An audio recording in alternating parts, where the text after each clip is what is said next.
ఈరోజు ఆరాధన వర్తమానం కోసం మనం విలాప వాక్యాలు 3వ అధ్యాయము 22వ వచనం నుండి 25 వరకు చదువుకుందాం. విలాప వాక్యాలు రెగ్యులర్ బైబిల్లో 683వ పేజీ 22వ వచనం నుండి 25 వరకు వచనం మార్చి వచనం చదువుకుందాము. 22 నేను చదువుతాను, 23 మీరు చదువుతారు, అట్లా చదువుకుందాము. 25 వరకు నేను స్టార్ట్ చేస్తున్నాను. యెహోవా కృపగలవాడు, ఆయన వాత్సల్యత ఎడతెగక నిలిచినది కనుక మనము నిర్మూలం కాకున్న వారము. చదవండి, వినిపించట్లా నాకు.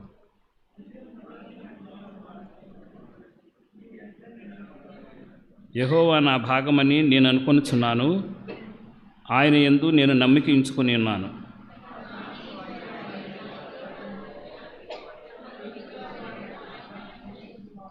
చాలా చిన్న ప్రార్థన చేసుకుందాం. ప్రేమ కలిగిన తండ్రి, పరిశుద్ధుడైన ప్రభా, నీ మహాప్రేమలో మమ్మల్ని జ్ఞాపకం చేసుకొని మరొక నెలలో మమ్మల్ని ప్రవేశపెట్టి ఇదిగో ప్రభా, ఈ 3వ ఆదివారం కూడా నీ ఆలయంలో చేరి నిన్ను స్తుతించడానికి, నిన్ను ఆరాధించడానికి, నీ వాక్య పిల్లల్లో మా బ్రతుకులు సరి చేసుకోవడానికి మీరు అనుగ్రహించినటువంటి ఇటు సమయం అంతటిని బట్టి తండ్రి నీ పాదాలకు నమస్కరిస్తున్నాను. నీ ప్రేమ ఎంత గొప్పది, నీ వాత్సల్యత ఎంత గొప్పదో మరొక మారు మేము గ్రహించడానికి మా ముందుకు తీసుకొచ్చినటువంటి నీ వాక్య భాగాలన్నింటిని బట్టి నీకు హృదయపూర్వకంగా వందనాలు చెల్లిస్తూ తండ్రి, దీన్ని వివరించడం కోసం నిలబడి నేను నలుపుడను నీ ప్రేమను, నీ వాత్సల్యతను, నీ కృపను, నీ కనికరాన్ని అర్థం చేసుకుంటూ ఆ స్థాయిలో కాదు కాబట్టి నీ దయగల హస్తాలకు నన్ను అప్పగిస్తూ ఉండగా నన్ను నీ సిలుచాటును మరుగు చేసి మాతో అందరితో మీరే మీ గురించి కొన్ని ఈ మాటలు మాకు వివరించి మేము నిజంగా నిన్ను ఆరాధించడానికి ఎంత అర్హత మీకు ఉందో ఆ అర్హతను ప్రభు అర్థం చేసుకునేలాగా మా అంతరంగాల్లో కార్యం చేసి హృదయపూర్వకంగా నిన్ను ఆరాధించడానికి సంసిద్ధపరచమని, ఈ కొద్ది మనల్ని అంగీకరించమని నీ ప్రియకుమారుడు మా రక్షకుడైన యేసుక్రీస్తు వారి నామంలో అడిగి వేడుకుంటున్నాం తండ్రి, ఆమేన్. ఒకసారి మళ్ళీ వాక్య భాగాలు చదువుకుంది, నేను చదువుతాను. యెహోవా కృపగలవాడు, ఆయన వాత్సల్యత ఎడతెగక నిలిచినది గనుక మనం నిర్మూలము కాకున్నాము. అనుదినము నూతనముగా ఆయనకు వాత్సల్యత పుట్టుచున్నది. నీవు ఎంతైనా నమ్మదగిన వాడవు. యెహోవా నా భాగమని నేను అనుకొనుచున్నాను, ఆయన యందు నేను నమ్మిక ఉంచుకొనుచున్నాను. తన్ను ఆశ్రయించు వారి ఎడల యెహోవా దయాళుడు, తన్ను వెదుకు వారి ఎడల ఆయన దయచూపువాడు. సరే, ఈ వాక్య భాగాలు మనం చూసుకున్నాము. ఇప్పుడు విలాప వాక్యాలు, ఇక్కడ విలాప వాక్యాల గ్రంథం నుంచి ఇవ్వబడినవి. అయితే దీని గురించి కొద్ది మాటలు మీకు నేను చెప్పాలని ఆశపడుతున్నాను. ఏంటంటే అసలు ఈ విలాప వాక్యాల యొక్క ముఖ్య ఉద్దేశం ఏంటి అని అన్నప్పుడు, శ్రమలు, కష్టాలు కొన్నిసార్లు మన జీవితంలో రావటానికి దేవుడు మనల్ని పవిత్రపరచడానికి ఆయన చేతుల మీదుగా కూడా కొన్ని వస్తాయి. అంటే క్రమశిక్షణకై దేవుడు వేసినటువంటి శిక్ష అని అనవచ్చు. అలాంటి శిక్షణ గురించిన వాక్య భాగాలు ఇవన్నీను. ఇందులో ఈ విలాప వాక్యాల్లో అత్యంత ముఖ్యమైన 2 విషయాలు ఉన్నాయి. ఒకటి ఏంటంటే 2వ అధ్యాయం 17వ వచనంలో దేవుడే శిక్షను రప్పించాడు అని చెప్పటం ఒకటైతే, 3వ అధ్యాయము 22 నుంచి ఇప్పుడు మనం చదివిన 25వ వచనం వాక్య భాగం వరకు ఆయన ఎంత నమ్మదగిన వాడు శిక్షకు అప్పగించినా సరే అని 2 విషయాల్ని డీల్ చేస్తూ ఈ విలాప వాక్యాలు వ్రాయబడ్డాయి. అయితే ఈ విలాప వాక్యాల్లో 5 అధ్యాయాలు ఉన్నాయి. మొత్తం 5 అధ్యాయాలు. ఈ 5 అధ్యాయాలు 5 డీలు, ఇంగ్లీష్లో 5 డీలతో చెప్తారు. ఫస్ట్ది ఏంటంటే డిస్గ్రేస్, 2వది డిస్ట్రక్షన్, 3వది డిస్ట్రెస్, 4వది డిసిప్లైన్ అండ్ 5వది డిక్లరేషన్ అని 5 డీలు చెప్తారు. 5 డీలు గురించి చెప్తారు. ఫస్ట్ది డిస్గ్రేస్, 2వది డిస్ట్రక్షన్, 3వది డిస్ట్రెస్, 4 డిసిప్లైన్ అండ్ 5వది డిక్లరేషన్. ఫస్ట్ విషయాన్ని మనం చెప్పుకుంటే ఏంటి 1వ అధ్యాయంలో చెప్పిందంటే ది నేషన్స్ డిస్గ్రేస్, అంటే జాతి యొక్క హీన స్థితి లేక సిగ్గుపడేలా, అగౌరవపరిచేలా దేవుడు చేయటం ఒక జాతిని, ఒక దేశాన్ని. సో అది ఫస్ట్ అధ్యాయంలో చెప్పడం జరిగింది. 2వది ఏంటంటే యెరూషలేము పట్టణం యొక్క సమూల నాశనం, దాన్ని ఏమంటారంటే ద సిటీస్ డిస్ట్రక్షన్ అని అంటారు. ఇది 2వ అధ్యాయంలో చెప్పడం జరిగింది. అలాగే 3వ అధ్యాయానికి వెళ్తే కనుక ది ప్రాఫిట్స్ డిస్ట్రెస్, అంటే ప్రవక్త యొక్క విలాపము, ఇది 3వ అధ్యాయంలో చెప్పబడింది. 4వ అధ్యాయానికి వచ్చేటప్పటికి ది లార్డ్స్ డిసిప్లైన్, దేవుని యొక్క క్రమశిక్షణ ఎలా ఉంటుంది అన్న విషయం చెప్పడం జరిగింది. 5వది ఏంటంటే ద రెమనెంట్ డిక్లరేషన్ అంటే నశించిపోగా మిగిలిన వారు చేసినటువంటి ప్రకటన లేక వెల్లడి. ఈ 5 అధ్యాయాలు నేను చెప్పినటువంటి 5 విషయాల గురించి మనకి చెప్తాయి. అయితే యాక్చువల్గా హిబ్రూ బైబిల్లో ఈ విలాప వాక్యాలకి ఉన్నటువంటి పేరు ఏంటంటే ఎకాహ్ అన్నమాట చెప్పాడు. అంటే అర్థం ఏంటంటే ఎట్లు ఎలా అంటాం కదా మనం, ఎలా లేక ఎట్లు అన్నది. దీనికి మనకు ప్రూఫ్ కోసం 2వ అధ్యాయంలో 1వ వచనంలో మనం చదివితే 2వ అధ్యాయం 1వ వచనం, 4వ అధ్యాయం 1వ వచనం. 1వ వచనంలో ఏముంటుందంటే 2వ అధ్యాయంలో ప్రభువు కోపపడి సీయోను కుమార్తెను మేఘములతో కప్పి ఉన్నాడు, ఆయన ఇశ్రాయేలు సౌందర్యమును ఆకాశము నుండి భూమి మీదకి పడవేశాను. ఎట్లా, ఎందుకు పడవేశాడు, ఎట్లా జరిగింది ఇది అంటాం కదా, అట్లా ఎట్లా అని మనం అనే మాటని యఖాహ్ అని అంటారు హిబ్రూ భాషలో. ఈ విలాప వాక్యాల పేరు అదనమాట. నెక్స్ట్ కోపదినమందు ఆయన తన పాదపీఠమును జ్ఞాపకం చేసుకుని కొనకపోయాను. ఎందుకు అట్లా వదిలేసాడు తన ప్రజల్ని, అది ఎట్లా జరిగింది అన్నది ఒకటి. నెక్స్ట్ 4వ అధ్యాయంలో 1వ వచనం చదివినా కూడా అదే తెలుస్తుంది మనకి. బంగారం ఎట్లు మందగిలినది, మేలిమి బంగారం ఎట్లు మార్చబడింది. ఇక్కడైతే కరెక్ట్గా డైరెక్ట్గా ఉంది మీకు ఎట్లు అని. సో ఇదే దాని పేరు. కాకపోతే మనకి తెలుగు ట్రాన్స్లేషన్లోకి వచ్చి విలాప వాక్యములని మార్చటము జరిగింది. దీని వెనక ఉన్న స్టోరీ ఏంటంటే, దేవుడు తన ప్రజల్ని ఏర్పరచుకుంటే వాళ్ళు దేవుడికి వ్యతిరేకంగా దేవుడిని విడిచిపెట్టి వాళ్ళ ఇష్టం వచ్చిన క్రియలు చేయటము, మరి ముఖ్యంగా విగ్రహారాధన చేయటము, దేవునికి ఎంతో దుఃఖం కలిగించడము, దేవుడు చెప్పినటువంటి ఏ ఒక్క ఆజ్ఞను పాటించకపోగా చెప్పటానికి వచ్చిన ప్రవక్తలను సైతము ఇబ్బందికరమైన పరిస్థితుల్లోకి పంపించి సంపూర్ణంగా దేవుడికి వ్యతిరేకంగా వాళ్ళు తయారైనప్పుడు వాళ్ళు ఏం చేశారంటే, దేవుడు బబులోను సామ్రాజ్యానికి మీ అందరిని నేను అప్పగించబోతున్నాను, కాబట్టి యెరూషలేము సమూలంగా నాశనం చేయబడుతుంది. ఇది ఎప్పుడు జరిగిందంటే క్రీస్తు పూర్వము 576 నుంచి 77 నుంచి 87 నుంచి 86 మధ్యలో ఇది జరిగింది. కాబట్టి ఇలా చెరలోకి మిమ్మల్ని అందరినీ పంపించబోతున్నాడు దేవుడు అని చెప్పేసి ప్రవక్త అయిన ఇర్మియా ద్వారా ఈ మాటలు చెప్పించాడు. ఇర్మియా గ్రంథం మీరు చదివితే మొత్తం మీకు క్లియర్గా బయటకు వచ్చేస్తుంది. సో తను ఏమన్నాడంటే, ఇది దేవుడు మనకు వేస్తున్నటువంటి శిక్ష, కాబట్టి దేవుడి మాట విని మీరు బబులోనికి లోపడండి, దేవుడి మాట విని మీరు బబులోనికి లోపడండి. ఎందుకంటే ఆయన మళ్ళీ అనేక మార్లు మనకు గుణపరచడానికి, మనకి సరైన క్రమశిక్షణలో తీసుకురావడానికి, శత్రువు చేతులకు అప్పగించినా కూడా ఆయన అనేక మార్లు మళ్ళీ మనల్ని బయటికి తీసుకొచ్చాడు. ఇది దేవుడి పని కాబట్టి లోపడండి అని ఇజ్రాయేల్ ప్రజలకి అక్కడున్న అధికారులకు అందరికీ చెప్పడం జరిగింది. కానీ వాళ్ళు ఏం చేశారంటే, అసలు ఇవన్నీ పెడచెవిని పెట్టి పక్క తీసి అవతల పడేశారు. నువ్వు చెప్పేది ఏంటి, మేము ఎవరి చేతిలో ఓడిపోము, దేవుడు మాతో ఉన్నాడు అన్న ఒక ధీమాని వ్యక్తపరిచి ఆయన ఎంత వేడుకున్నా, ఆయన ప్రభు వైపు తిరగడాన్ని ఎంత హెచ్చరిక చేసినా పట్టించుకోకుండా ఆ మాటలన్నీ పక్కన పెట్టారు. అంతేకాదు రాజుకి మళ్ళీ ప్రజలకు వ్యతిరేకంగా మాట్లాడుతున్నాడు అని చెప్పి తీసుకెళ్ళి చెరలో వేశారు చెప్పిన ఇర్మియా గారిని.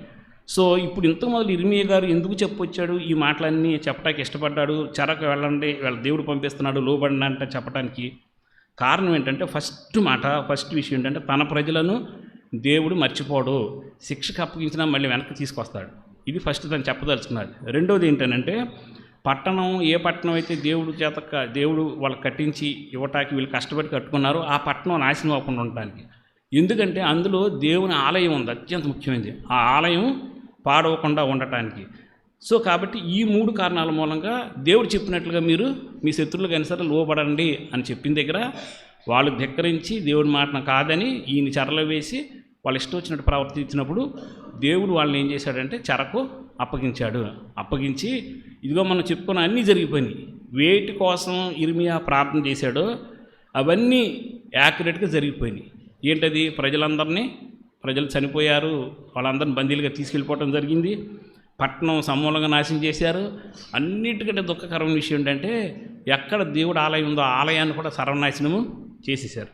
సో ఇప్పుడు పరిస్థితి ఏంటి అని అంటే, బందీలుగా పట్టబడి ఉన్నప్పుడు ఇర్మియా కూడా అక్కడికి వెళ్ళాడు. అక్కడ బందీగా ఉండి తను దేవుడి కోసం, తన దేవుడు ఇలాంటి శ్రమలోకి పంపించినా ఆయన ఎంత ప్రేమ గలవాడు, ఎంత వాత్సల్యత గలవాడు, ఎంత కృప గలవాడు, ఎంత కరుణ చూపేవాడు అన్న విషయాల్ని ఆ దుఃఖంలో కూడా ఉండి తను జ్ఞాపకం చేసుకుంటూ చెప్పినటువంటి మాటలు మనం చదివింది.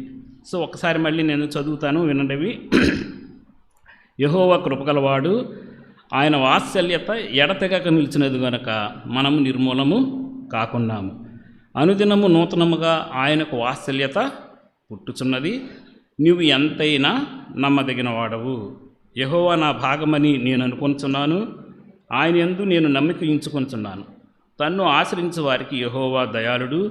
తన్ను వెతుకువారి ఎడల ఆయన దయచూపువాడు.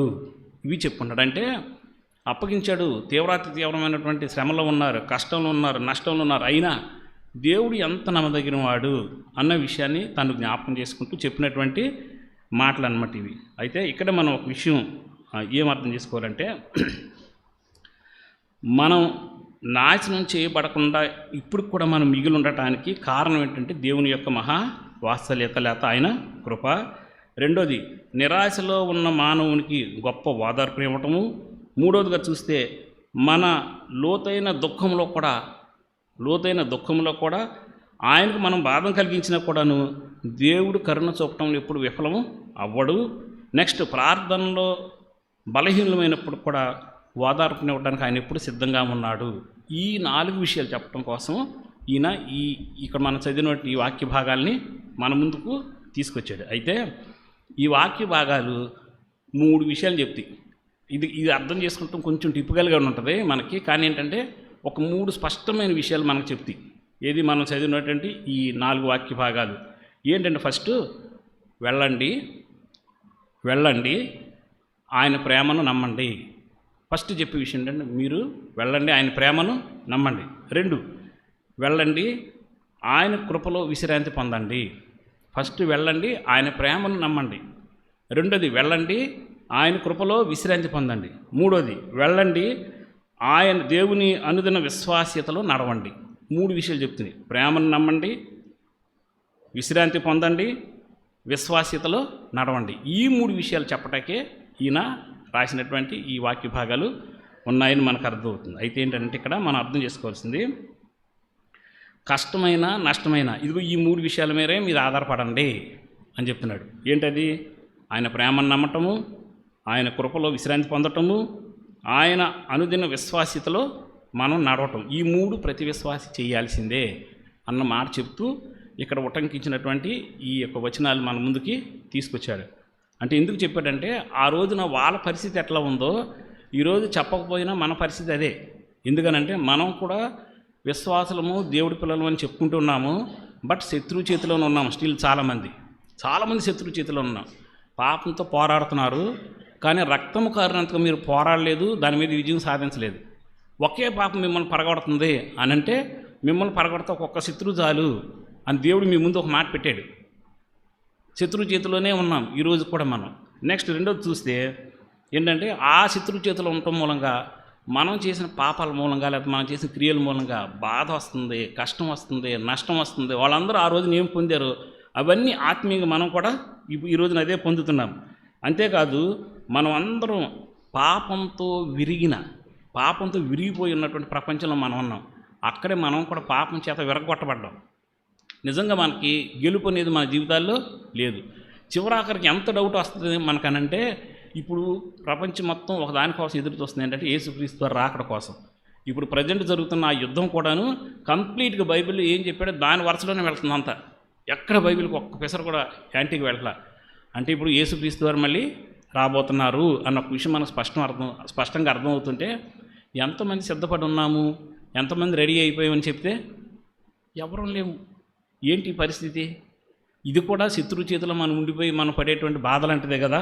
కాబట్టి ఇలాంటి పరిస్థితులన్నిటి దగ్గర ఇంతగా మనం విఫలమైపోయినా ఎలా నిల్చున్నాం, మనం ఇంకా ఎలా నిలబడుతున్నాము, ఏం ఆశ కలిగి ఉన్నాము, దేనిని బట్టి ఆయన రాజ్యానికి వెళ్తానని చెప్పుకోగలుగుతున్నాం అన్నప్పుడు మీరు 3 విషయాల మీదే మీరు ఆధారపడండి అంటున్నాడు. ఫస్ట్ ఏంటంటే, ఆయన ప్రేమను నమ్మండి. మిమ్మల్ని ప్రేమించిన వాడు మిమ్మల్ని విడిచిపెట్టేవాడు కాదు. నెంబర్ 2 ఏంటంటే, ఆయన కృపలో అది కష్టం వచ్చినా నష్టం వచ్చినా ఆయన కృపలోనే మీరు విశ్రాంతి పొందటానికి ప్రయత్నం చేయండి. మూడోది, ఆయన ఎంత నమ్మదగిన వాడు, ఆ నమ్మకత్వానికి గుర్తైనటువంటి ఆయన విశ్వాస్యతలోనే మీరు నడవండి. కష్టం రావచ్చు, నష్టం రావచ్చు, మీరు ఆత్మీయ దెబ్బతినవచ్చు, ఇంకా నేను లేవలేనని మీరు అనుకోవచ్చు. వీటన్నిటికీ రెమెడీ ఇది ఒకటే అని చెప్తూ ఆ రోజున శత్రు చేతిలో బందీలుగా చిక్కినటువంటి తన ప్రజలకు ఏ మాట చెప్తున్నాడో ఈరోజు ఆత్మీయంగా కూడా బందీలుగానే ఉండి విడిపింపబడలేని స్థితిలో ఉన్న వారికి కూడా దేవుడు అవే మాటలు మన ముందుకి తీసుకొచ్చి చెప్తున్నాడు. అయితే ఒక్కసారి ఈ చెప్పుకున్న విషయాల గురించి మనం కొద్ది సమయం ధ్యానము చేద్దాము. ముందుగా ఫస్ట్ ఏం చెప్పుకున్నామంటే దేవుని ప్రేమను నమ్మండి అన్నాం కదా. ఆగండి, మీరు వెళ్ళి దేవుని ప్రేమను నమ్మండి అని అన్నాం కదా. సరే, దీని గురించి ఆయన ప్రేమను గురించి 2-3 వాక్యాలు మీకు నేను చూపిస్తాను. కీర్తన 136కి రండి. కీర్తన 136.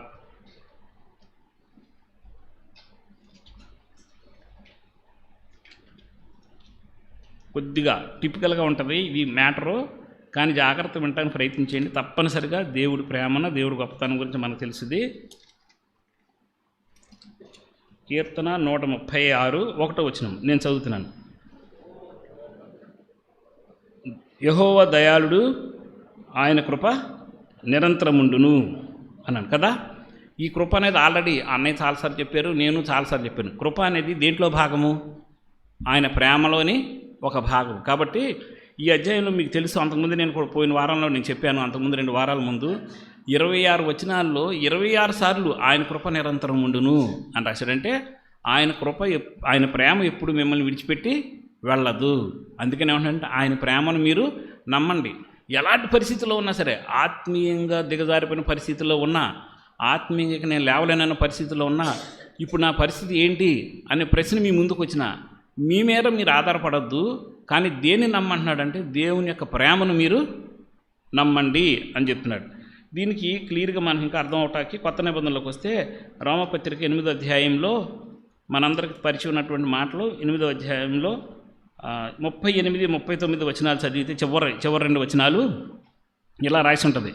చూడండి, మరణమైనను జీవమైనను, దేవదూతలైనను ప్రధానులైనను, ఉన్నవి అయినను రాబోవునవైనను, అధికారములైనను, ఎత్తైనను లోతైనను, సృష్టింపబడిన మరి ఏదైనను మన ప్రభు అయిన యేసుక్రీస్తునందలి దేవుని ప్రేమ నుండి మనను ఎడబాప నేరవని రూఢిగా నమ్ముతున్నాము అన్నాడు. సో ఇది ఒకటే మాట చెప్తుంది. ఏదన్నా పరిస్థితులు ఎట్లన్నా ఉండే, కానీ మీరు ఒక్క విషయం గుర్తుపెట్టుకోండి, నీ దేవుని ప్రేమ నుంచి నిన్ను అవేవి వేరు చేయలేవు. కాబట్టి నువ్వు ఇప్పుడు ఏం చేయాలని చెప్తున్నాడు? ఆయన ప్రేమను సంపూర్ణంగా విశ్వసించు. చాలాసార్లు మన ఆత్మీయ జీవితాల్లో మనకు భయం కలుగుద్ది. ఏం కలుగుద్ది అంటే, మనం ఏం చేస్తామంటే దేవుడు మనల్ని ప్రేమించినంత ఇదిగా తిరిగి మనం ఆయన ప్రేమించలేము. ఆయన మన పక్షంగా చేస్తున్న ఏ పనులు కూడా కనీసం థ్యాంక్స్ కూడా చెప్పం, చేసేసుకుంటాం. ఒక్క మాట అయ్యా ప్రభువా నా కోసం ఈ పని చేశారు, థ్యాంక్ యూ అని ఒక మాట అంటాం, వెళ్ళిపోతాం. కానీ భక్తుల్లాగా పదే దాన్ని జ్ఞాపకం చేసుకొని ఆయనకి కృతజ్ఞతాస్తుతులు చెల్లించడం మన జీవితాల్లో ఉండదు. మీరు దావీదు జీవితానికి వెళ్ళండి, ఆయన చేసిన ప్రతి పనిని పిన్ పాయింట్ చేసి పదే జ్ఞాపకం చేసుకుంటాడు. అలా జ్ఞాపకం చేసుకుంటాం అనేది మన యొక్క భక్తి జీవితానికంటే దేవుడి మీద మరింత ఆధారపడటానికి, దేవుడు ప్రేమ మన పక్షం ఇంకా పని చేయడానికి కారణం అవుతుంది. కానీ మనం అదేమి చేయకపోయినప్పుడు కూడాను ఆయన ఏమంటున్నాడంటే ఇర్మియా భక్తుడు, ముందుగా ఆయన ప్రేమ మీద మీరు ఆధారపడండి, అంత నమ్మదగినవాడు. కాబట్టి ఆయన ప్రేమను మీరు నమ్మండి అని చెప్తున్నాడు. ఇది ఏం చేస్తుందంటే ఆయన ప్రేమ చాలా గొప్పదని చెప్తాడు. అందుకని మనకి ఎఫెసీయులకు రాసిన పత్రికలు అంటాడు, తన మహాప్రేమను బట్టి అని అంటాడు. 2వ అధ్యాయంలో 4వ వచనం దగ్గరికి వచ్చి, తర్వాత నేను చదివేస్తాను, ఒకసారి ఊరికి వినండి. తన మహాప్రేమను బట్టి చచ్చిన మనలను ఆయన కృపచేత మనల్ని బ్రతికించాడు అన్నాడు. మహాప్రేమను బట్టి అన్న మాట ఎందుకు రాశాడంటే ఆయన ఎంతగా మిమ్మల్ని ప్రేమిస్తున్నాడో మీరు అర్థం చేసుకుంటానికి ప్రయత్నం చేయండి అంటున్నాడు. కాబట్టి ఆయన ప్రేమ గొప్పదే, అది ఎప్పుడు మన పక్షంగా విఫలం అవ్వదు. నెంబర్ 2, ఆయన ప్రేమ మన యోగ్యతల మీద ఆధారపడి ఉండదు. అంటే నువ్వు వచ్చి బాగా భక్తి చేస్తేను, లేదా నువ్వు వచ్చి బాగా పరిశుద్ధంగా ఉంటేను, దీనిని బట్టి ఆయన నీ మీద ప్రేమ చూపించడు. ఆయన ప్రేమ ఒరిజినల్. ఆ ఒరిజినల్ ప్రేమ ఎలా ఉందో అట్లాగే చూపిస్తా ప్రయత్నం చేస్తాడు. అంటే నువ్వు చర్చికి వచ్చి నువ్వు బాగా నీతిమంతుడిగా ఉంటే నీ మీద విస్తారమైన ప్రేమ చూపించి, సరిగ్గా లేకపోతే నేను పక్కన పెడతాను చేయడు. అట్లాంటి పని ఆయన ఎప్పుడు చేయడు. అందుకనే ఏమంటాడంటే ఆయన ప్రేమ మన యోగ్యతను బట్టి ఎప్పుడు ప్రతిస్పందించదు. ఆయన ప్రేమే, ఆ ప్రేమను బట్టి ఆయన స్పందిస్తాడు. మరో విషయం చెప్పుకుంటే ఆయన ప్రేమ ఆయన విశ్వాస్యతకు ప్రతిస్పందన. అంటే ఆయన నమ్మటానికి కారణం ఏంటంటే ఆయన ప్రేమే, ఆయన మీద నమ్మకించడానికి. ఇవన్నీ ప్రేమలే కారణం అనమాట. అంతేకాదు మనం ఏంటంటే అర్హులం కాకపోయినా ఆయన దగ్గర ఉండటానికి కానీ, ఆయన రాజ్యంలో ఉండటానికి కానీ మరి దేనికైనా సరే మనకు అర్హత లేకపోయినప్పటికీ మన దీనస్థితిని చూస్తూనే విడిచిపెట్టి వెళ్ళందే ఆయన ప్రేమ, మన దీనస్థితిని చూసి. సో ఇంత గొప్పదైన ఆయన ప్రేమ మన పక్షంగా ఉంది కాబట్టి ఈ భక్తుడు ఏమంటున్నాడంటే వెళ్ళండి, ఆయన ప్రేమను నమ్మండి అన్నాడు. సో ఇంత ప్రేమను నీ పక్షంగా నా పక్షంగా ఎవరు చూపిస్తారు? రేపు పొద్దున నువ్వు వెళ్ళి నిలబడబోయేటువంటి ఆయన సింహాసనం ఎలాంటిది, ఆయన రాజ్యం ఎట్లాంటిది, ఆయన స్థాయి ఎట్లాంటిది, అక్కడ ఉన్నటువంటి మిగిలిన వారందరి స్థాయి ఎట్లాంటిది అన్నది ఒక్కసారి మీరు ఆలోచించుకుంటే మహిమ గల సింహాసనం అక్కడ ఉంటుంది. ఆ సింహాసనం నుంచి వచ్చి ఆయన మహిమ ప్రభావం చూడటం ఎవరి వల్ల కాటలా. అలాంటి సింహాసనం దగ్గరికి నువ్వు వెళ్ళబోతున్నావు. అంతే కదా, ఆయన సింహాసనం చుట్టూ ఉన్న ఆయన పరిశుద్ధుడు అయితే అని చెప్తుంటే యెహోవా పరిశుద్ధుడు అని తిరుగుతుంటే ఆయన చుట్టూ ఉన్న 24 పెద్దలు పరిశుద్ధులే, అక్కడ ఉన్నటువంటి జనాంగం అందరూ పరిశుద్ధులే. అందరూ పరిశుద్ధులైన వాళ్ళ మధ్యలోకి అత్యల్పులము అధములము, పౌలు తన గురించి ఏం చెప్తాడు? పాపులలో ప్రథముడు అని చెప్పుకున్నాడు. సో అలాంటి పౌలే చెప్పుకుంటే మనం ఇంకెంత వాళ్ళమో చెప్పుకో. ఆయన A1 అని చెప్పాడంటే మనం అంతకంటే ముందేముందో చెప్పుకోవాలి. అలాంటి మనలను రేపు పొద్దున ఆయన దగ్గరికి తీసుకెళ్ళబోయేది ఏంటి అని మనం ఒకసారి ఆలోచిస్తే నీ స్థాయి కాదు, నీ ప్రార్థన కాదు, నీ నమ్మకం కాదు, నీ విశ్వాసం కాదు, నువ్వు నడిచే నీ పరిశుద్ధమైన జీవితం కాదు, ఏది కాదు, ఆయన ప్రేమ. కాబట్టి అర్థం చేసుకొని ఆయన ప్రేమను బట్టి మనం ఆయన ఆరాధన చేద్దాం.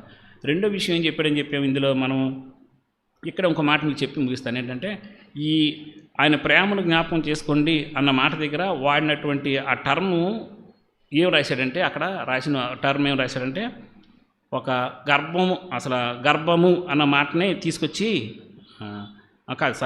ఒక తల్లిని పిల్ల అడుగుతుందంట. ఏమని అడుగుతుందంటే, అమ్మ నువ్వు నన్ను ప్రేమిస్తున్నావా అని అడిగాడు. అవునమ్మా ప్రేమిస్తున్నాను అందంట. మరైతే రేపు ప్రేమిస్తావా అందంట. రేపు ప్రేమిస్తానండి. ఎప్పుడు దాకా ప్రేమిస్తావు అంటే నేను చచ్చిపోయే వరకు నేను ప్రేమిస్తాను అందంట తల్లి. మరి భౌతిక సంబంధంగా మనకున్నటువంటి మన తల్లి ఆ మాట అంటే చనిపోయే వరకు మాత్రం నేను ప్రేమించగలంది. కానీ మన దేవుడు శాశ్వతుడైన దేవుడు, ఆయన ఎప్పటి వరకు ప్రేమిస్తాడు? అందుకని అన్నాడు ఆయన శాశ్వతమైన ప్రేమతో మిమ్మల్ని ప్రేమించాను అని. ఇంత ప్రేమను మన పక్షంగా ఆయన చూపించినప్పుడు మనం ఆయన ఎంత ఆరాధన చేయాలి ఒకసారి జ్ఞాపకం చేసుకున్నాండి. ఈ రోజున మనం నిలబడ్డాము అంటే ఆయన ప్రేమ లేకపోతే ఎట్లా నిలబడ్డాము అన్న విషయం అర్థం చేసుకుంటూ హృదయమార ఆయన ప్రేమను బట్టి ఆయన మనం ఆరాధన చేద్దాం. రెండో విషయం ఏం చెప్పాను, ఆయన కృపలో విశ్రాంతి పొందండి అని కదా. ఆయన కృపలో విశ్రాంతి పొందండి అన్నప్పుడు కీర్తన 103కి రండి ఒకసారి. ఇందాక మనం చెప్పుకున్న వాక్య భాగాలు 3 మాటలు చెప్తుంది అన్నాను. ఒకటి ఆయన ప్రేమను నమ్మండి, ఆయన కృపలో విశ్రాంతి పొందండి, ఆయన విశ్వాస్యతలో నడవండి అన్నది కదా. ఇప్పుడు రెండో విషయానికి వచ్చినప్పుడు ఆయన కృపలో విశ్రాంతి పొందండి అన్న దాని గురించి కీర్తన 103:8 వచనంలో ఒక మాట చెప్తాడు. చూడండి ఏమంటాడంటే, యెహోవా దయాదాక్షిణ్య పూర్ణుడు, దీర్ఘశాంతుడు, కృపా సమృద్ధి గలవాడు, ఆయన ఎల్లప్పుడూ వ్యాజ్యమాడువాడు కాడు, ఆయన నిత్యము కోపించువాడు కాడు అని చెప్తూ మన పాపమును బట్టి మనకు ప్రతీకారం చేయలేదు, మన దోషమును బట్టి మనకు ప్రతిఫలం ఇయ్యలేదు. భూమి కంటే ఆకాశం ఎంత ఉన్నతముగా ఉన్నదో ఆయన యందు భయభక్తులు గలవారి ఎడల ఆయన కృప అంత అధికముగా ఉన్నది అని అన్నాడు. అంటే రెండవది ఏంటంటే ఆయన ప్రేమను జ్ఞాపకం చేసుకుంటే ఆయన ప్రేమలో భాగమైన ఆయన కృపలోనే మీరు విశ్రాంతి పొందాలి. కష్టం ఉంటుంది, నష్టం ఉంటుంది, గెలవలేని పరిస్థితి ఉంటుంది, అన్నీ ఉంటుంది. బట్ నువ్వు నీ మీద నమ్మకం ఉంచుకుంటాం కాదు, ఆయన ప్రేమ మీద నమ్మకం ఉంచు. రెండోది ఏంటంటే ఆయన కృపలోనే విశ్రాంతి తీసుకుంటే ప్రయత్నము చెయ్యి అన్నాడు. అట్లాగే దీని గురించి ఒక మాట చెప్తే ఎఫెసీయులకు రాసిన పత్రిక 2వ అధ్యాయంలో 4-5 వచనాలు ఒక మాట ఇప్పుడు మీకు అర్థం అవుతుంది క్లియర్గా. మనం ఆయన కృప అంటే ఏంటో అర్థం చేసుకుంటాకి ఇది ఆల్రెడీ మీకు చాలాసార్లు పరిచయం అదే, ఒకసారి మీ ముందుకు నేను తీసుకొస్తాను. ఇప్పుడు ఇందాక నేను చెప్పాను కదా, దాంట్లో వెనక భాగం ఇది. మనం అసలు ఈరోజు రక్షించబట్టకు కూడా కారణం ఏంటి అన్నది కూడా అక్కడ స్పష్టంగా చెప్తాడు. ఏమంటాడంటే ముందు 4 నుంచి చదువుతున్నాను. 2వ అధ్యాయంలో ఎఫెసీయులకు రాసిన పత్రిక 2వ అధ్యాయంలో, అయినను దేవుడు కరుణా సంపన్నుడయ్యుండి మనము మన అపరాధముల చేత పాపం చేత చచ్చిన వారమై ఉండినప్పుడు సైతము మన ఎడల చూపిన తన మహాప్రేమ చేత మనలను క్రీస్తుతో కూడా బ్రతికించను అని చెప్పి ఫుల్ స్టాప్ పెట్టి దాని వాక్యం ముగింపేస్తున్నాడు. ఏంటంటే కృపచేత మీరు రక్షించబడి ఉన్నారు, because of his only grace. ఆయన కృపను బట్టి మీరు రక్షించబడ్డారు, కానీ మీరు రక్షించబడ్డానికి మీకంటూ ఏ అర్హత భూమి మీద పుట్టిన ఏ మానవుడికి కూడా లేదు అని చెప్తున్నారు. కాబట్టి ఇప్పుడు మనం చేయాల్సింది ఏంటి అని అంటే, ఫస్ట్ ఆయన ప్రేమను నమ్మితే, రెండోది ఆయన కృపలోనే మనం విశ్రాంతి పొందాలి. అంటే ఆయన కృప మీద ఆధారపడి మన బ్రతుకంతా గడుపుకుంటూ వెళ్ళాలి అన్న విషయం మనకు అర్థమవుతుంది. దీనికి వాడినటువంటి పదం ఏంటంటే, ఇక్కడ యాక్చువల్గా మనకి అక్కడ ఇచ్చినటువంటి ఇందాక మనం చదివిన విలాప వాక్యాల్లో దానికి వర్డ్ ఇచ్చాడు. అక్కడ ఆ వర్డ్ ఏంటో చూద్దాం ఒకసారి. విలాప వాక్యాలు మనం చదివిన వాక్య భాగం దగ్గరికి వచ్చి,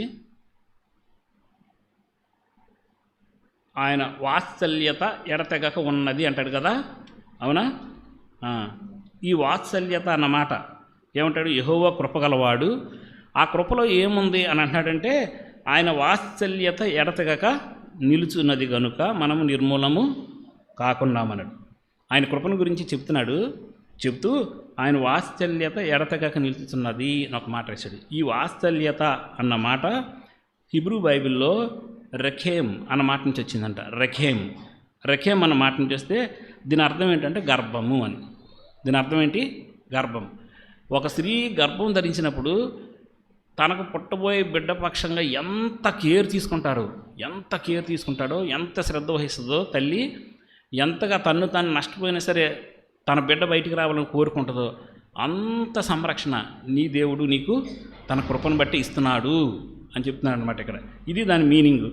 సో దేవుని సంరక్షణ మనందరి ఎడల కూడా ఎట్లా ఉందంటే, ఒక గర్భం ధరించిన స్త్రీ తన పుట్టబోయే బిడ్డ కోసం ఎంత శ్రమనైనా అనిపించి ఎలా నిలబడుతుందో, అలా తన కడుపులో నిన్ను దాచుకొని ఆయన నీకు అలాంటి సంరక్షణ ఇస్తున్నాడు.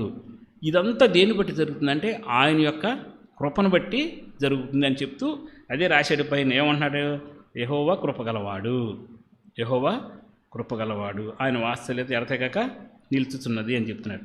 సో దీని గురించి ఇంకో మాట మనం చూద్దాం. ఎఫెసీయులకు రాసిన పత్రిక 2వ అధ్యాయం 4వ వచనం చదివాం కదండి.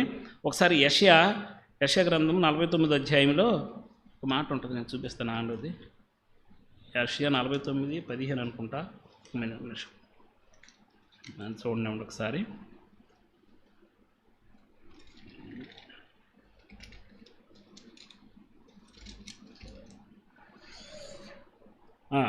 ఇందాక మనం చెప్పుకున్నది 49:15 యెషయాలో.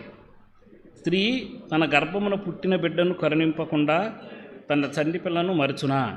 వారైనా మరుచుదురు కానీ నేను నిన్ను మరువను. ఇది ఆయన చెప్పే మాట. ఆయన కృప అన్నదే ఏం చేస్తుంది? తన వాత్సల్యతగా మారి అది మనల్ని ఎట్లా సంరక్షిస్తుంది అన్న దగ్గర ఆయన చెప్పినటువంటి మాట అది. కాబట్టి ఇప్పుడు ఆయన కృపను గురించి 2-3 మాటలు మనం జ్ఞాపకం చేసుకుందాం. ఏంటంటే, ఫస్ట్ ఆయనలో కృప సమృద్ధిగా ఉంది. అది నీకు వాడితేనో, నాకు వాడితేనో, లేకపోతే భూమి మీద ఉన్న ప్రజలకు వాడితే తగ్గిపోయేది కాదు. పైగా ఆ కృపంట ప్రతి దినము, ప్రతి ఉదయము వెతుక్కుంటూ మన దగ్గరకు వస్తుందంట. వస్తుంది అని చెప్తున్నాడు. ఇది ఆయన కృప యొక్క గొప్పతనం. వాస్తవానికి అర్హత లేదు, బట్ ఏంటంటే వెతుక్కుంటూ అదే మన దగ్గరికి వస్తుంది అని చెప్తున్నాడు. ఇది ఆయన కృప యొక్క గొప్పతనం. రెండోది ఏంటంటే, అది ఎప్పుడు మన వైపు ప్రవహిస్తూనే ఉందంట. దేవుడి దగ్గర నుంచి ఆయన కృప మన వైపుకి ఎప్పుడు ప్రవహిస్తూనే ఉంది అని చెప్తున్నాడు. ఇంకో మాట కూడా అంటున్నాడు. ఏమంటాడంటే, మీరు సందేహించిన ఆయన కృప మాత్రం మిమ్మల్ని జ్ఞాపకం చేసుకుంటూనే ఉందంటాడు. మీరు సందేహించిన ఆయన కృప మిమ్మల్ని జ్ఞాపకం చేసుకుంటూనే ఉందని. ఇంకో మాట ఏంటంటే, ఆయన కృప క్షమించలేని పాపం అంటూ ఈ భూమి మీద ఎవరికి ఏమీ లేదు. కాబట్టి ఏ పాప అయినా సరే ఆయన కృప దగ్గరికి వచ్చినప్పుడు క్షమించబడకుండా ఉండడం. ఇది మనం జ్ఞాపకం చేసుకోవాలి. ఫస్ట్ ఏంటంటే, మనం చేసే బలహీనతల దగ్గర మనకు ఒక డౌట్ వస్తుంది. ఏంటంటే, అయ్యో నేను తెలిసి ఇలాంటి పనులు చేస్తున్నాను, తెలిసి ఇట్లా దేవుడు దూరంగా వెళ్తున్నాను, తెలిసి కూడాను ఇదిగో వద్దనుకొని కూడాను ఆ పౌలు అన్నట్లుగా మళ్ళీ అందులో నేను నడుస్తున్నాను, నేను అసలు దేవుడి చేత క్షమించబడగలనా అని అంటే, మీరు ఒకటే గుర్తుపెట్టుకోండి. నీవు ఎలాంటి వాడివో, ఎలాంటి ఆలోచన చేస్తావో, ఎలాంటి బలహీనతలు ఉన్నావో తెలిసి నిన్ను ప్రేమించాడు, తెలిసి నీ పక్షంగా ఆయన కృప చూపించాడు. కాబట్టి నువ్వు అక్కడ ఉంటావని ఆయన తెలుసు. కానీ నువ్వు చేయాల్సింది ఒక పని, ఆయన కృప కోసము ఆయన వెంట పడు, ఆయన కృపలో నువ్వు విశ్రాంతి పొందడానికి ప్రయత్నించి. అందుకని క్షమించబడలేని పాపం అంటూ ఏమి లేదు. ఆయన కృప క్షమించని పాపం అంటూ ఏమి లేదు. కాబట్టి ఒక పాపి ఎంత ఆదరణ కావాలన్నా, ఎంత సంరక్షణ కావాలన్నా అది ఆయన కృపలో మనకి దొరుకుతుంది అని చెప్తున్నాడు. కాబట్టి ఇంత కృపను మన పక్షంగా చూపిస్తున్నటువంటి ఆయనకు హృదయపూర్వకంగా మళ్ళీ మనం ఆరాధన చేద్దాం. ఒకటి, ఆయన ప్రేమ ఏంటో ప్రేమను తెలుసుకొని ఆరాధన చేద్దాము. రెండవది, ఆయన కృప వాత్సల్యతగా మారి వదలకుండా మనల్ని ఎలా వెంబడిస్తుందో దాన్ని బట్టి కూడా మనం ఆయన్ని ఆరాధన చేద్దాం. మూడో విషయం ఏం చెప్పానంటే దేవుని విశ్వాస్యతలో నడవండి అన్న మూడో మాట. ఫస్ట్ ఏం చెప్పాను? దేవుని ప్రేమలో నిలవండి, తర్వాత ఆయన కృపలో విశ్రాంతి పొందండి. మూడవది, ఈ 3 విషయాలు చెప్తున్నాను కదా, దేవుని విశ్వాస్యతలో నడవండి అన్న. సరే, దీనికి ఒక మాట ఇక్కడ మనం చదువుకున్నదే విలాప వాక్యాల్లో 23లో ఉంది. ఏంటది? అనుదినము నూతనముగా ఆయన వాత్సల్యత పుట్టుచున్నది, నీవు ఎంతైనా నమ్మదగిన వాడవు. సో వాత్సల్యత పుట్టుచున్నది అన్న మాట దగ్గర హిబ్రూ పదము వాడింది ఏంటంటే యమోన్హ అన్న మాటని ఉపయోగించాడు. దాని అర్థం ఏంటంటే ఆయన సత్యసంధత, లేకపోతే నువ్వు నమ్మటానికి ఆయన ఎంత విశ్వసనీయుడు అన్న మాటని మనకి తెలియజేస్తుంది. అయితే ఇప్పుడు ఏంటంటే ఆయన విశ్వసనీయత లేక ఆయన వాత్సల్యం నుంచి వచ్చినట్టు ఆయన విశ్వసనీయత ఎంత మంచిదంటే అది తరతరము ఉంటుంది మనతో. ఎందుకంటే నువ్వు ఏ స్థాయిలో అయినా సరే నువ్వు ఆయన దగ్గరికి వెళ్ళొచ్చు. మనం ఎప్పుడు నమ్మదగినడం కాదు. మనం ఇప్పుడు ఒక మాట చెప్తాం, తర్వాత ఒక మాట చెప్తాం. ప్రభు దగ్గర సంవత్సరం మొదట్లో ఒక మాట చెప్తాము, మధ్యలోకి వచ్చిన అంతా బ్రేక్, చివరికి వచ్చేటప్పుడు మొత్తం కొలాప్స్. నువ్వు నమ్మదగినవాడు కాకపోయినా ఆయన మాత్రము నమ్మదగినవాడు. దాన్నే ఆయన యొక్క విశ్వసనీయత అంటారు. కాబట్టి ఏమంటాడు? ఆయన విశ్వసనీయత తరతరములు ఉంటుంది, అది ఎప్పుడు చెల్లించదు. మనం విఫలమైన ఆయన విశ్వాస్యత ఎప్పుడు స్థిరంగానే ఉంటుంది. మనం సందేహించినా అది మిమ్మల్ని ఎప్పుడు జ్ఞాపకం చేసుకుంటూనే ఉంటుంది. సూర్యుడు అస్తమించి చీకటి అయిపోయి మళ్ళీ వెలుగు తెల్లవారిపాటికే చీకటిని చీల్చుకుంటూ ఎలా వెలుగు వస్తుందో అలాగే ఆయన ఏం చేస్తాడంటే ప్రతిదినం మళ్ళీ తన కృపను తీసుకొని తన విశ్వాసంతో నువ్వు నిలవటం కోసం మళ్ళీ నీ వైపుకి ఆయన తన కాంతిని, తన ఉదయకాంతిని నీ మీద ప్రకాశింప చేస్తాడు అన్నాడు. కాబట్టి ఎంత నమ్మదగిన దేవుడు ఆయన, ఎంత నమ్మదగిన దేవుడు. ఆ నమ్మకత్వాన్ని ఆయన యొక్క విశ్వాస్యత అంటారు. కాబట్టి ఆ విశ్వాస్యతను బట్టి మనం కూడా ఆయన్ని ఆరాధన చేద్దాం. ఫస్ట్ ఇక్కడ చెప్పిన మాటలన్నీ ఎంత కష్టంలో, ఎంత నష్టంలో, గొప్ప రోదంలో, ఏడుపులో ఉండి తను రాసినటువంటి మాటలు. ఇర్మియా గారు ఎంత ఏడ్చాడు అని చెప్పటానికి విలాప వాక్యాలు 2వ అధ్యాయంలో 11వ వచనంలో ఒక మాట చెప్తాడు. నా జనుల కుమారికి కలిగిన నాశనము చూడగా నా కన్నులు కన్నీటి చేత క్షీణించుచున్నవి, నా అంతరంగము క్షోభిల్లుచున్నది, నా కాలేజము నేల మీద ఒలుకుచున్నది, శిశువులను చంటిబిడ్డలను పట్టణపు వీధుల్లో మూర్చలేదరు అని. అంటే ఎంత ఏడుస్తున్నాడు. కానీ అంత ఏడుపులో నాకు ఓదార్పు ఎవరంటే మళ్ళీ నా దేవుడే అన్నాడు. ఎందుకు నా దేవుడు అన్నాడంటే ఆయన ప్రేమ నమ్మదగింది, ఆయన కృప మనం ఆధారపడదగింది. మూడోది, ఆయన విశ్వాస్యత మనల్ని ఎప్పుడు నడిపించేది అని. ఈ 3 మాటలు జ్ఞాపకం చేసుకుంటూ తను తాను ధైర్యపరుచుకున్నాడు. తిరిగి తన ప్రజలను ధైర్యపరచడానికి కారణం అయ్యాడు. కాబట్టి ఈరోజు మనం కూడా వాటి మీద ఆధారపడి అన్నీ మన పక్షంగా చూపుతున్నాడు. ఆయన ప్రేమను బట్టి, ఆయన కృపను బట్టి, ఆయన విశ్వాసాన్ని బట్టి హృదయపూర్వకంగా మన స్థితిని జ్ఞాపకం చేసుకుంటూ ఈ రోజున మనం ఇంకా నిలబడి ఉన్నాము అంటే దానికి కారణం కూడా ఈ 3. ఆ 3టిని జ్ఞాపకం చేసుకుంటూ ప్రభా ఈరోజు నిజంగా నీ దగ్గర చేసిన వాగ్దానాల్లో ఈ 30 సంవత్సరాల్లో, 40 సంవత్సరాల్లో, 50 సంవత్సరాల్లో నిన్ను నమ్మి నేను బయటకు వచ్చిన తర్వాత ఎంత ఎదిగాను అని అనుకుంటే నా జీవితంలో ఏమీ లేదు. కానీ నేను ఎదగకపోయినా నన్ను ప్రేమించిన నీ ప్రేమ నన్ను ఇప్పుడు విడిచిపెట్టలేదు.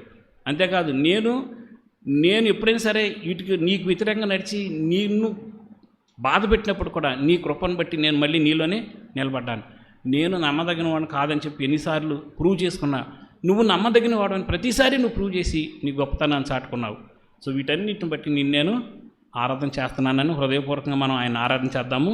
ముగించే ముందు చార్లెస్ స్పర్జన్ గారు ఆయన ప్రేమను గురించి, ఆయన కృపను గురించి, ఆయన కనికరము గురించి, ఆయన వాస్తల్యతను గురించి ఒక మాట చెప్పాడు. ఆ మాట చెప్పేసి నేను ముగిస్తాను. ఏమన్నాడంటే దేవుడు తను మాటను మన వైపుగా డిక్లేర్ చేశాడు తన మాటని. ఇప్పుడు ఆయన మాటలు ఎలాంటివి, ఎందుకు మనం ఇంత క్షేమంగా ఉన్నాము అని అంటే కారణం ఏంటంటే ఆయన ఒక మాట చెప్తాడు. ఏమంటే ఆయన మాటలు ఎట్లాంటివంటే చెరిగిపోని కలం.